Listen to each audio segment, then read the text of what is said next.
Alright, this is my reflection for video clip number 2. I wanted to take a second to reflect and kind of explain how I've done things differently throughout video clip number 1 and video clip number 2.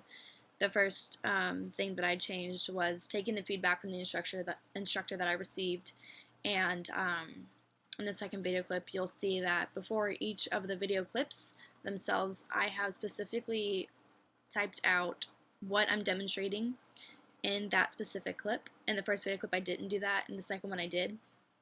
Another thing I wanted to quickly comment on was the benefit of doing this ESOL strategy. And even though in the second video clip I don't have an ESOL student in my class, all of the students benefited from this strategy because it not only gave them time to think and work independently, but also as well as time and the opportunity to work in pairs and partners and as a class as a whole.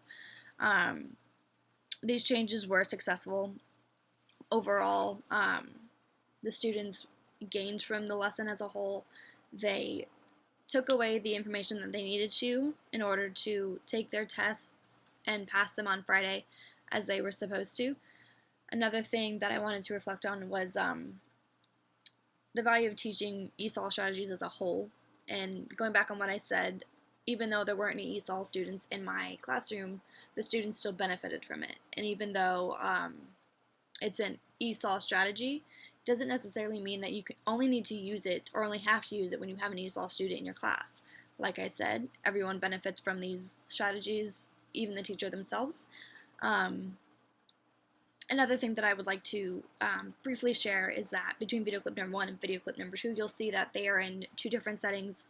They are in 2 different schools, 2 different classrooms. The first one is in a Title I school where most of the school, if not all, is on a free or reduced lunch. Whereas in the second setting, it is in a classroom at a private school in closer to downtown Fort Myers. It is a private Lutheran school. The 2 settings, even from just teaching in the 2 different settings, I can see a huge difference between the 2, and it's very evident. So if you want, take a second, go back and look at my first one, and you can see the difference between how the students act, how the students are, how they socialize, things like that. And it's remarkable.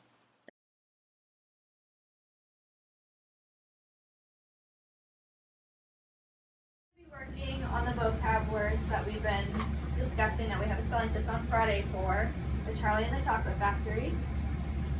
Who can tell me one of the 11 words? Draft.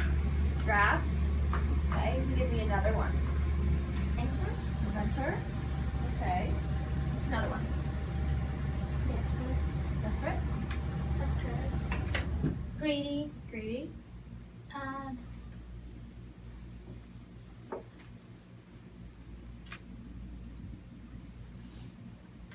Niggle.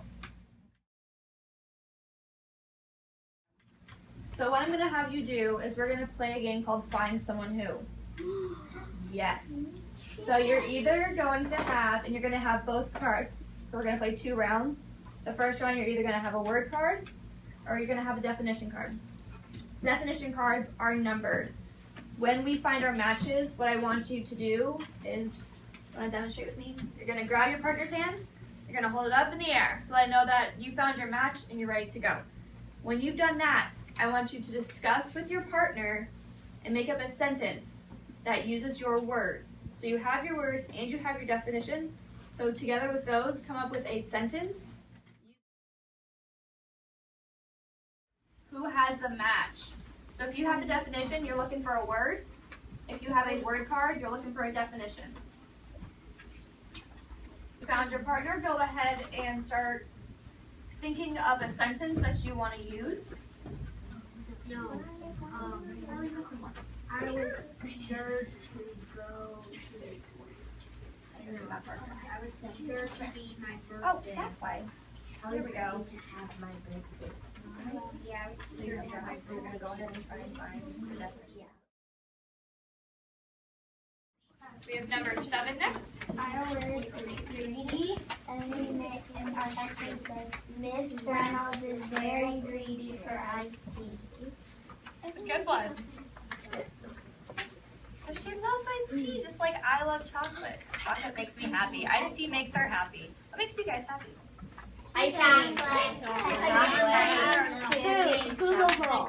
Yes. My kind of girl. Food. Yes. All right. What's our next number? Who's up? 8. 8. Wait a minute. Mrs. Reynolds was this. No, we just did 6. And we So we're on number 7. So we're on 8. Number 8. Oh. Mrs. When I call on you, the definition cards are numbered.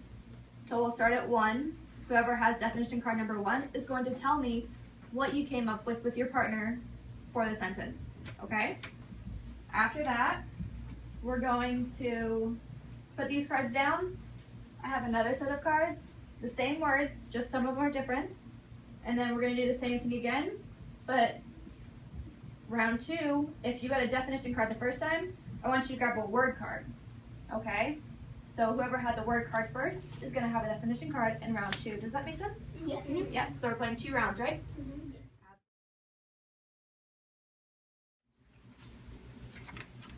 You haven't had one. Doing these 2. There we go.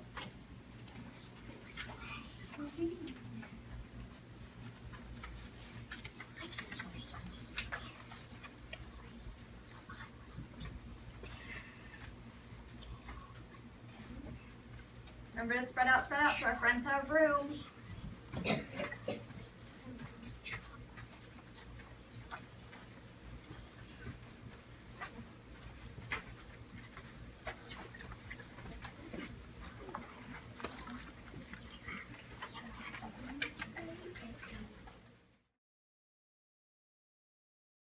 It's in red and it's circled. We have number 1. What did you guys come up with? I had a chocolate bar and I didn't want to eat it quickly, so I nibbled on it. So you nibbled on it. Good job.